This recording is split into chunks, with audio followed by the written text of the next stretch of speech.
Урматтуу вице-премьер, айтсаңыздар, азыр деген Тажикстанда коронавирус күчөп жатат. Биздин чек арабыз бекемби? Жумуштар Бекем. жүрүп атабы? Контроль бар, Бекем, мен өзüm мурдакы жумада чек ара аймагына барып толук Тажикстан менен чектешкен аймактарды бир сыйра сүрө кыдырып келдик. Чек ара кызматынын санын ал жерде күчөттүк. Бүгүнкү күндө Тажик Республикасы менен Кыргыз Республикасынын ортосундагы чек ара дээрлик салыштырмалуу жөнөкөй мезгилге караганда бекем. Өзгөчө көзөмөлдөп атабыз. Сиз айткандай Тажикстанда көптүгүнө байланыштуу көзөмөлдөнүп атат. Эгерде дагы кошумча дагы күч керек болгон болсо, буга биз толук мүмкүнчүлүгүбүз бар, дагы күчөтөбүз. Түшүнүктүү. Анан ушул Баткендеги сел өткөн Исфанадагы биздин дыйкандарыбыз ушу эгин жумуштары башталып, талаа жумуштары башталып калды эле. Ошол азыр кандай чыгым болуп атат, саналдыбы? Анан мамлекет тараптан кандай жардам болот?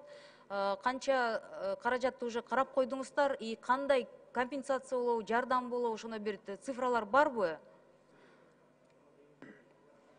Видеолор WhatsApp'тан тарап атат эл арасында. Ошакта ыйлагандар да чыгып атат. Мынча ушундай чыгымга учурадык. Бизге мамлекеттен жардам болобу, жокпу деп. Урматтуу Элвира Жыгалбековна, сиз туура айттыңыз. Бир топ айыл чарбасындагы зыян келди. Бая мен айтып кеттим, 14 миллион 9 миң бул Лейлекти, Алабуканы жана Ак Суу райондорун кошкондо. Азыр эми биз ушул цифраларды тактап атабыз. Жеринде биздин дагы ошол райондук агрардык өнөктүгү башкармаларынын башчылары башында турган комиссия иштеп атат.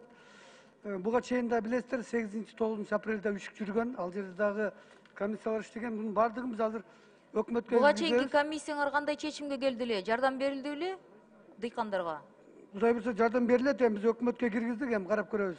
Предварительно маалымат бере албайсыз, эмне кандай жардам болот деп? Эми Кудай буюрса жардам сөзсүз берилет. Өкмөт тарабынан чечебиз, айтабыз.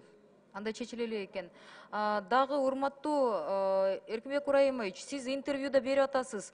2013-жылдан бери дыйкандарга 34 миллиардтаган насыя берилди депчи. Ошондо деген 90 миң дыйкан алды деген маалымат бул кандайча? 90 миң компанияларга, фермердик чарбаларга берилди деген сөзбү? Элвира Жыгалбековна, сиз туура айттыңыз. Ошол айыл чарбасын каржылоо 13-жылы башталган.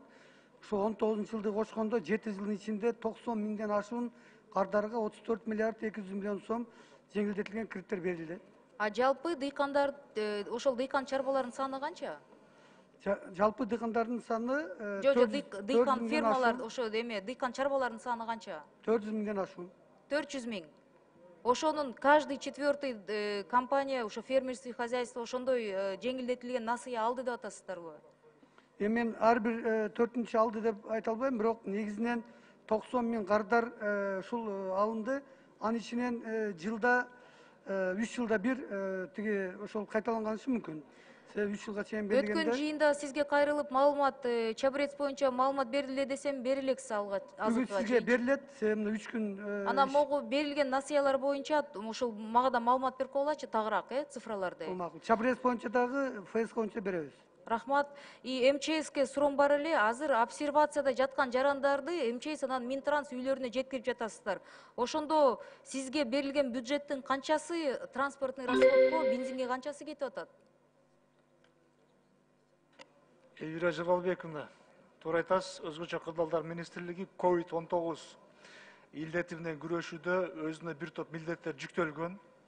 Бул милдеттер ошол обсервацияны камсыз кылуу, ал жерде жатып аткан биздин жарандарыбызды 3 маал ысык тамак менен камсыз кылуу, андан сырткары күндөлүк тиричилик баягы керектелүүчү каражаттар менен камсыз кылуу, андан сырткары алар чыгып кеткенден кийин жерлерин дезинфекциялоо, аларды ошол үйүнө жеткирип атасыз.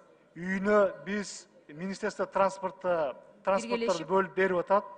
Өзгөчө кырдаалдар министрлиги күйүүчү, майлоочу майлар менен камсыз кылып атат. Ошо мага айтсаңыз, жалпы ошого бюджет канча бекилди эле? Именно немеге, бензинге, ошо буну билесиз, баягы спецсчет несенен өкмөттүн токтом распоряжениясы негизинде бөлүнүп берилип атат. Азыр мен ковид боюнча азыр толук маалыматты сизге жазуу түрүндө берип коеюн, Элвира Жыгалбековна.